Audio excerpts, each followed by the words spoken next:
Are taking the issue of speeding into their own hands. Plus, we all dream of coming up with some invention that will change the world, right? Well, tonight we're going to meet a man who did just that. Trouble is, his own wife won't use his invention. That story and more coming up. This is News Center Now.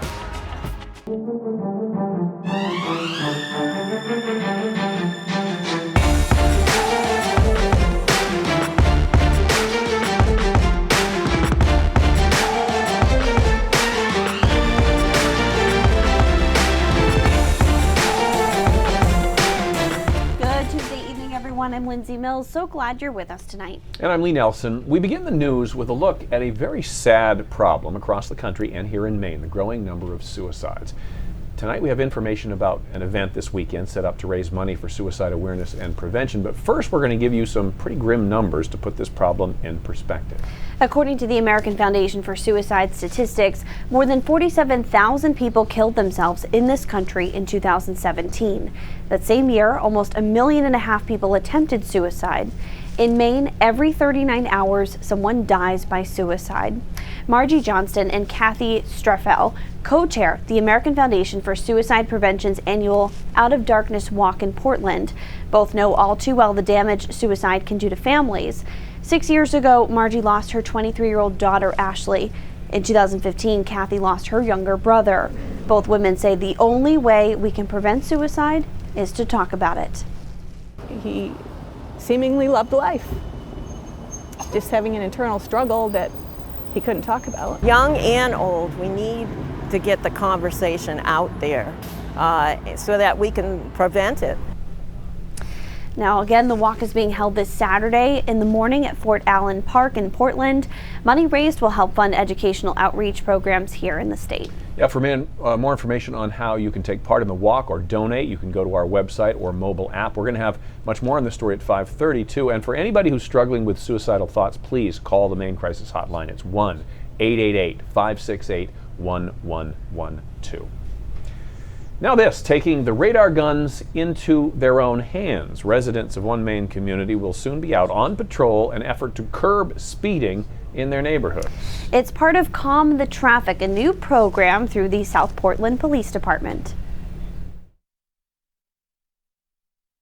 People are speeding past our house all the time. Gabrielle Stone says she worries about her 4-year-old son Lincoln when he's playing outside their South Portland home. Even on our dead-end street where it's 25 miles an hour, even that feels very fast. She's not alone, especially for those who live near school zones. Speed's the #1 complaint that we get. Officer Rocco Navarro says he could use an extra set of eyes. 15 is very slow, and if you think you're going slow, it's probably not slow enough. Soon he'll be helping South Portland residents take matters into their own hands.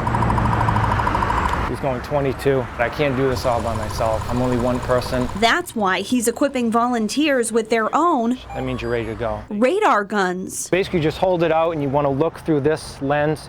You're going to see a red dot. This, the result of a community group he created 6 months ago, Calm the Traffic. We're mostly going to concentrate on speed. We're going to train the citizens. We're going to put them in groups of 2 or 3, put them around the school zones, and one will have a log, and they're going to make a visual estimate, say I'm guessing this car's going 30. Then they're going to use the radar and get the actual estimate, and they're going to jot down both of those. I'm going to collect the data and put it in a spreadsheet. Officer Navarro says it's for information gathering purposes only, and citizens cannot ticket anyone. There you go, 10 miles an hour. He says similar programs have worked in other states. This new effort providing hope for parents like Gabrielle Stone to keep their kids safe on South Portland streets. Hopefully it'll actually, make an impact. So there's a meeting tonight at 6:30 at the South Portland Police Department for anyone interested in taking part in this program.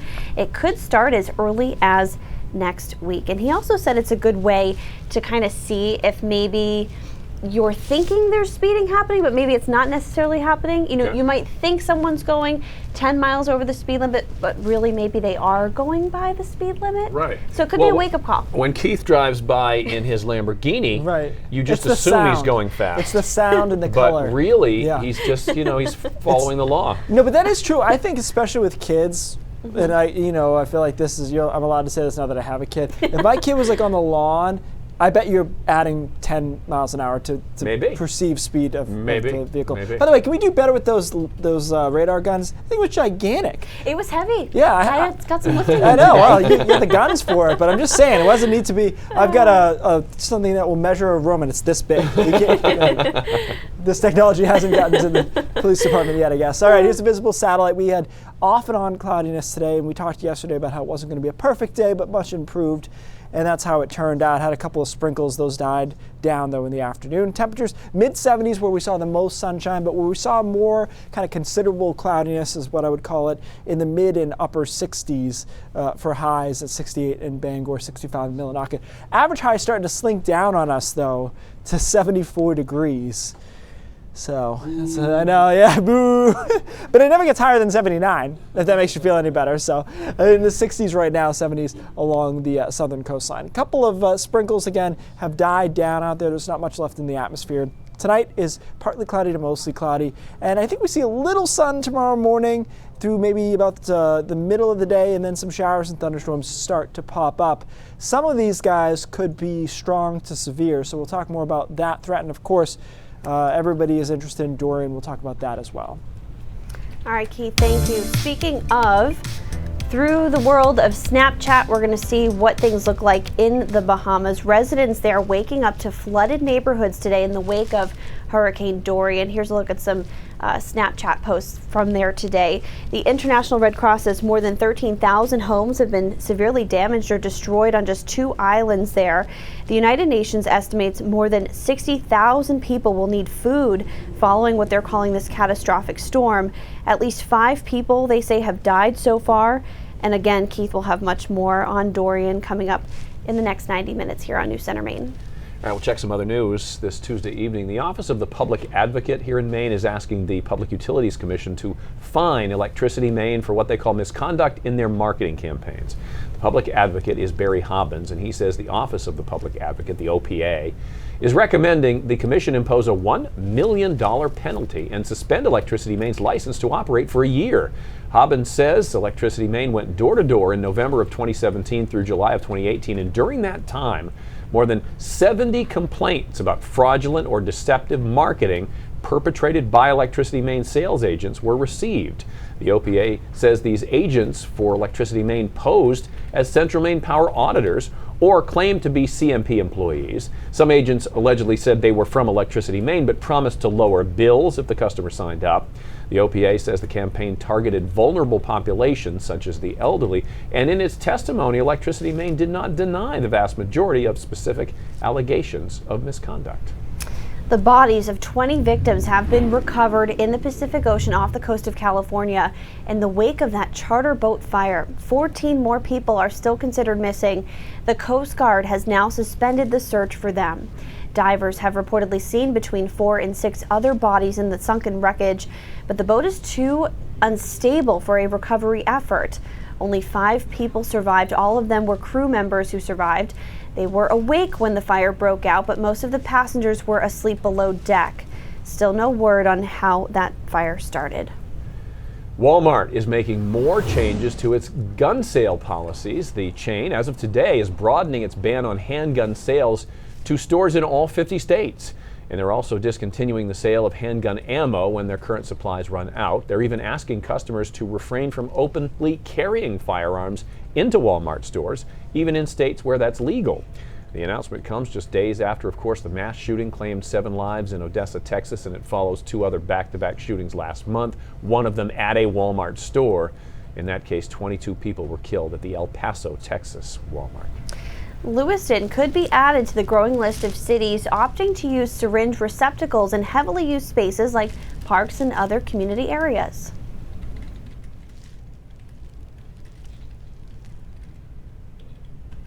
The hazardous waste boxes or the syringe exchange bins are hard plastic.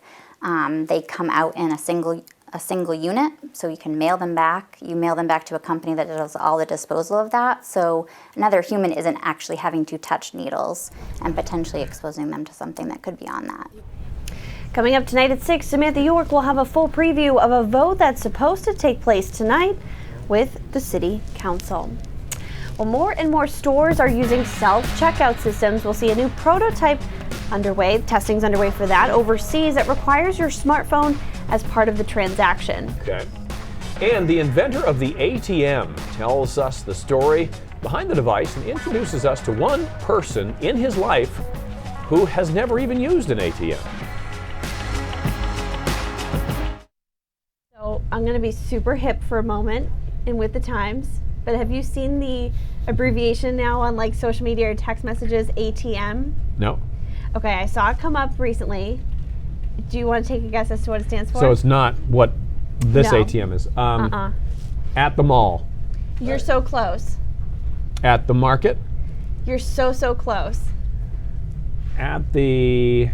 You have the first two correct. At the. Like you would use it. At the moment? Yes, that's At what the it stands moment. for. So that's like the new thing. Like I thought, I'm still trying to get used to in real life. I've seen people do like IRL Oh, okay. or like shaking my head, SMH. But ATM is like the new thing and it's at the moment.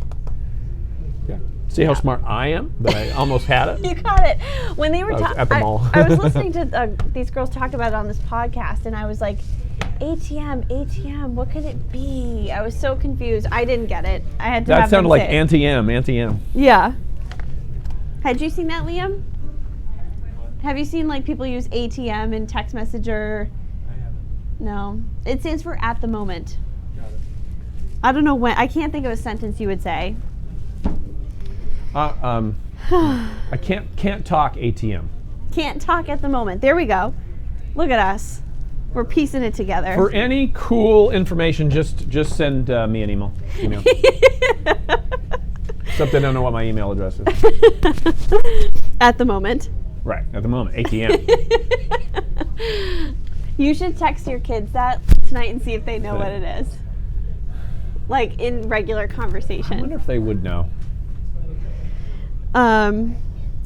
So talking about Dorian, Teresa says a lot of us have family or friends in Florida or somewhere on the southern coast. One simple tip to pass along: copy important papers and put them in a small accordion-style file folder. If any flooding's imminent, what do they say? There's like a saying to take with you if you got to leave your home, and it's things that begin with P, like paperwork, photos. Oh, interesting. No, I I've hadn't heard that. someone say this before. We were talking yesterday about taking pictures of your paperwork, Yeah. but you know what's interesting about that? We didn't have time to talk about it. But so let's say you just use your phone Yeah. and take pictures of your important paperwork. It goes right up to the cloud. Yeah. So then it's And it's like could be private information on True. with your social security number on it. true. Welcome back, everyone. American Airlines will continue to cancel flights for its Boeing 737 MAX jets for at least an extra month. Yeah, so instead of reintroducing them in early November, now they're shooting for early December. Wow. American, by the way, is the nation's largest airline, but several other airlines have postponed the return until late December or even early next year. The Boeing 737 MAX jets were first grounded in mid-March after two deadly crashes, one in Indonesia, the other in Ethiopia. And Boeing has been working on software upgrades and training procedures for the aircraft, but it's still awaiting recertification by the FAA. As retailers in Japan struggle with staff shortages, the NTT Data Corporation has come up with a new system that allows people to shop without going through a cash register. Customers install an app on their smartphone, register, and then scan a QR code at the store entrance. Once inside, they simply pick up the items they want and then leave.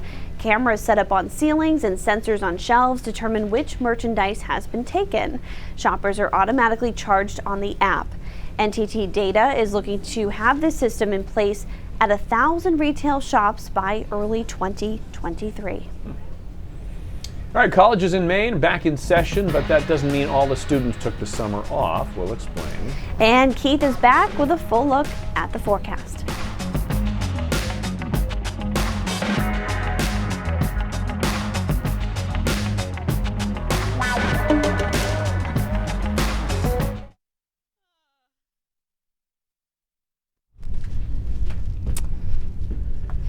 Fred says there are two problems with self-checkout systems. Fred, I'm wondering if this is something I was just thinking of too. Because what if you're in the store with the people at the same time, you know, like, and someone else is in there and they take the item off the shelf and you're charged for it.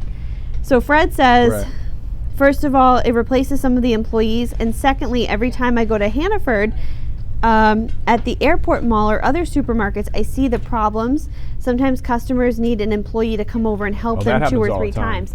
Yeah. It's frustrating. But that story was prefaced by the worker shortage, and Exactly. so in terms of taking people's jobs, I don't really think that's.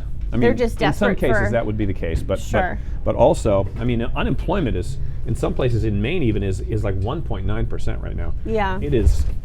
And it could be a good way to keep brick and mortar stores open. Alex, are we over here? Yeah. Oh. Okay.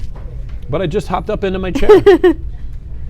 Brenda's watching from North Carolina, waiting to see what the storm's going to do. Oh, wow. Brenda, what's it like there now?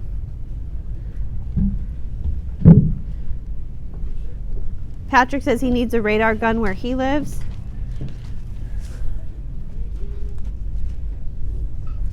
New Hampshire. Da, da, da. So we're tossing a key from here. Let's see. Yes. I think so. Oh, okay.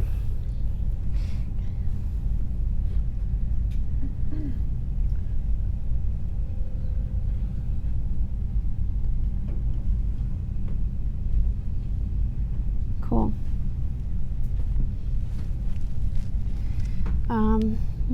What else? You have a lot of shoes that match your shirts. Yes. I have a color scheme in my wardrobe. Do you? Is it organized by color? No, but I wear a lot of similar colors. Yeah. I usually wear like oranges or dark greens or black, pretty much. But the shoes always match the top. That's cool. I'm gonna catch you one day when it won't match though. Call me out for it.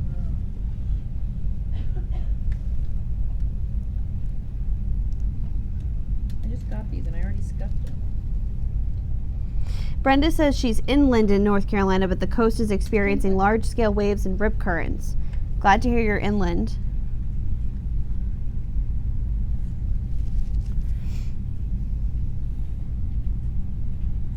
So for most college students, it is time to get back to class after a nice long summer break. However, for some, there really was no break at all. Some schools do give students the chance to take classes over the summer so they can finish their degrees faster. About 1/3 of the freshman class at Thomas College opted into the 3-year bachelor's degree program with an option for a master's degree in the 4th year.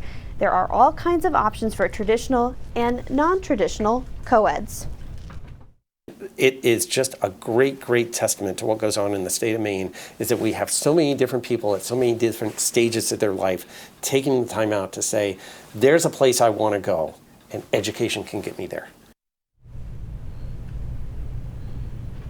So coming up tonight on News Center Maine at 6, we'll introduce you to one of those people in a different stage of life who has decided to go back to college after 16 years. Awesome. That's amazing. Awesome. Good luck Yeah. to him or her, who we will meet later. All right, Exactly. Keith is here. Let's talk about the weather now. You're going to talk Dorian first, or you're going to talk Maine first? We'll do us, and then we'll do Dorian. All right. That's Sounds generally good. good news for Dorian. So Okay. Okay. Good. stuff. All right, let's start with what's going on outside. And today was actually in Portland. It was one of the best spots in the state for today. We had a little bit more cloud cover over central and northern Maine, and so it kind of averaged out to partly cloudy in most spots. You can see a reduction in cloud cover in the last few hours. Things have settled down a little bit. Temperatures for highs, mid-70s, Portland, Sanford, Portsmouth, 60s, Bangor, Millinocket, Caribou, Fort Kent, Holton, Greenville in the mid-60s out into Lubec around 70 degrees this afternoon. So comfortable enough, certainly on the coolish side for this time of the year. So overnight tonight we go partly cloudy to mostly cloudy. And we might be able to get a little sun through the first half of tomorrow. And this is going to be important as to how much sun we see from, say, 8 a.m. to noon, because we have a severe weather risk tomorrow, and the more sun we see, the higher that risk is going to be, which you're familiar with how that all tends to work out. And so we'll call it partly cloudy through the first half of the day. These thunderstorms start developing in the afternoon. Again, some of them could be severe as they move through, and then they're out of here by 8, 9 o'clock, and after that we start clearing out. Thursday looks fantastic, a lot of sunshine, upper 60s, right around 70, and then Friday, the first half of the day at least, looks good. Clouds do increase by Friday afternoon, and actually those clouds on Friday afternoon will be from Dorian, well to our south, but the clouds will be coming from there. So let's have a look at our severe weather risk first. It's statewide. I think the best chance is going to be right in this zone here, Augusta, Bangor, and into the Sebago Lake region. Gusty winds would be the biggest threat going forward.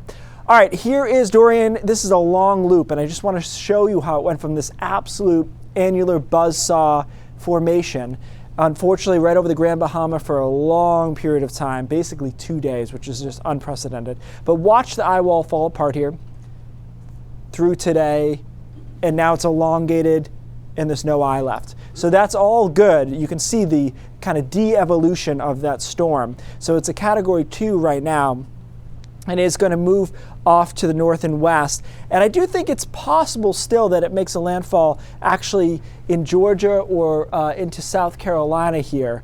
But it would be a much weaker storm, a Cat 2, maybe a Cat 1, and then it moves offshore. For us in Maine, it's still just going to be a relatively close buzz-by on Saturday. So some big waves, some gusty winds, maybe a few sprinkles.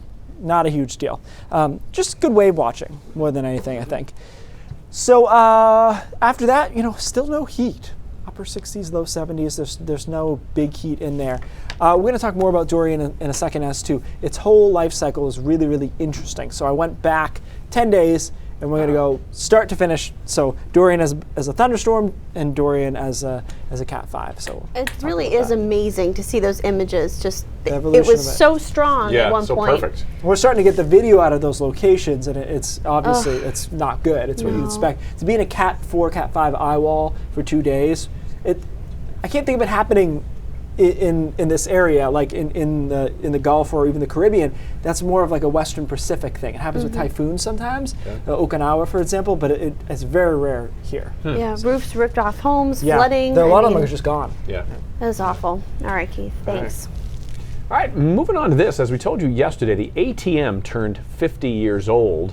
The invention wouldn't be possible without the work from a man in Dallas. But wait until you hear who hasn't used this technology. Sean Gigi has the story.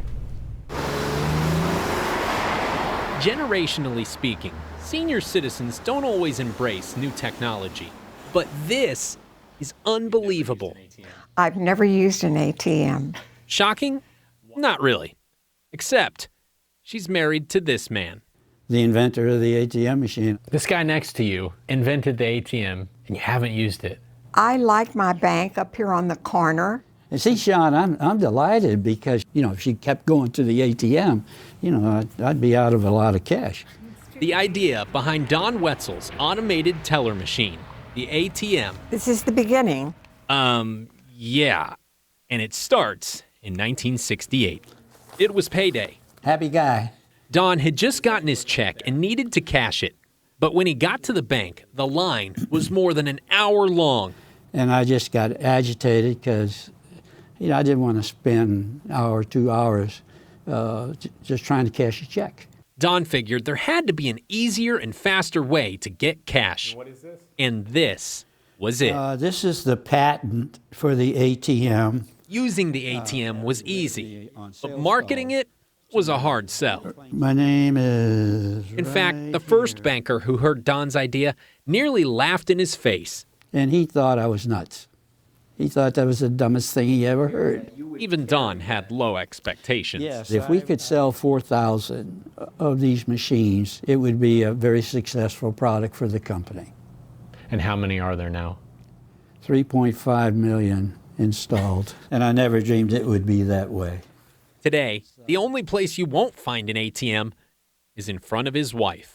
Don't you feel like you need to support this man? Believe me, I've supported him a lot in these 42 years, and I don't intend to stop, but that's not a way I'll do it.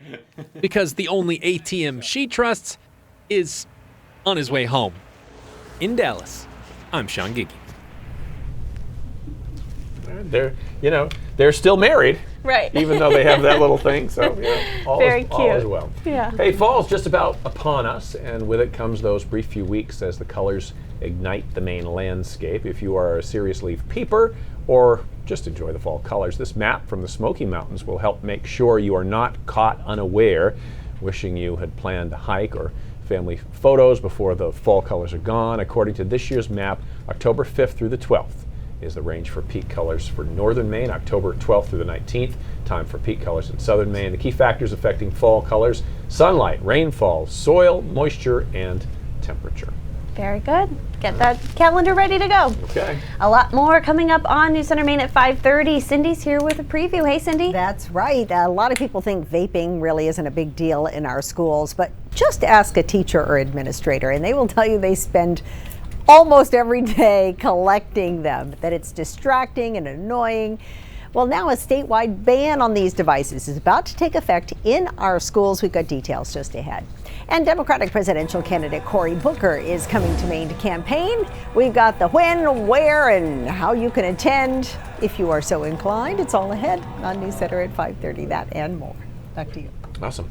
And we figured out a way, scientifically, for me to take part in Brain Drops I and love this. still be there for the top of the next show. And Cindy, maybe if you want to join in too, we can make it work.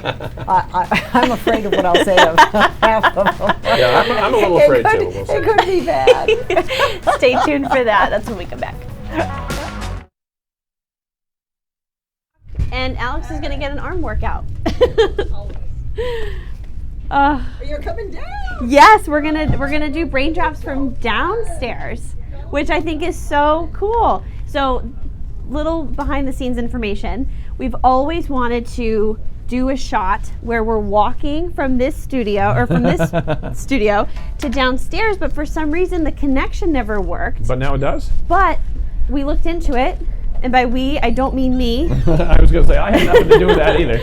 And now it worked. So we're going to show you guys what it's like for us to go from upstairs to downstairs. In the bowels Alex, of the please building. be careful. This is an old building. There are places where it's not attractive. I also don't know how our meteorologists will go between the floors during the show and they're not out of breath.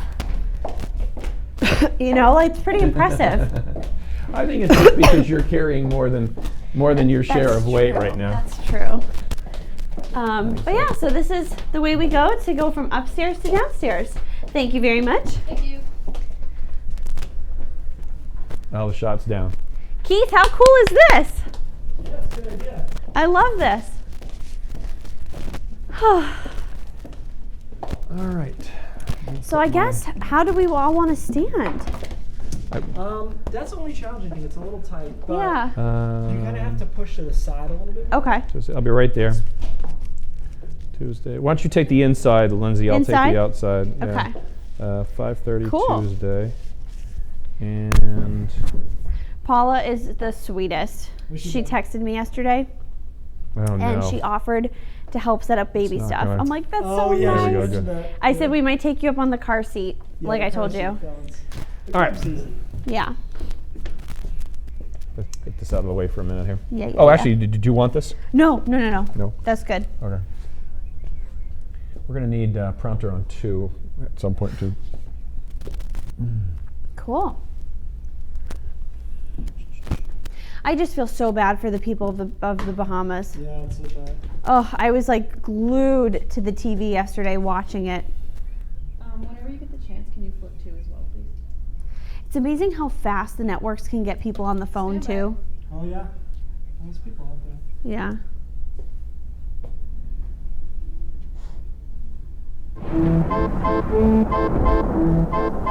All right, as promised, we're going to do a loop kind of from the infancy of Dorian to where it is right now. So let's start back when it was a mere cluster of thunderstorms. See it right there? Yep. Just a few thunderstorms trying to get its act together through San Juan. Doesn't really have a center circulation yet. You start to see one develop here, right? Not all that well formed, no symmetry to it at all as it exits the frame. Let's go to the next one. There is the period in time at which it started to develop a little bit more strongly. But again, at the beginning, it doesn't have any kind of eye wall. You can see the circulation. It's getting a little larger in its extent, but the thunderstorm activity is way outside the center. Now, as it becomes a more mature storm, you start to see that thunderstorm activity and all of it come together into a cleaner package. And of course, it's got an eye wall that is very well defined here as it starts to approach the Grand Bahama. Is the thunderstorm blue? Yeah, I mean, the thunderstorms are basically what you're seeing flaring up around the center of the storm itself. And then this is when it was at its worst here. It gets a really tight symmetry to it. The wind field is bigger. Again, a perfect donut. And it goes right over through the length of the island. It's just crazy. And it just sits there and sits there. And what you end up seeing is these hurricanes can kill themselves, meaning you can't sustain a Cat 5 or Cat 4 over the same water over and over again. It starts to upwell some colder water from the depths of the ocean and essentially changes the sea surface temperature where it's located from, say, 89 degrees down into the 70s. And that makes a huge difference. It runs out of fuel if it sits over one spot. And you see that degradation occurring here, and then it gets elongated. Now, it's still a strong storm, Cat 2, but you can see the evolution where it's now getting disorganized once again. That was mesmerizing. Really interesting. Yeah. Yeah, thank you, Keith. All right, that does it for us. News Center Maine at 5:30 starts right now.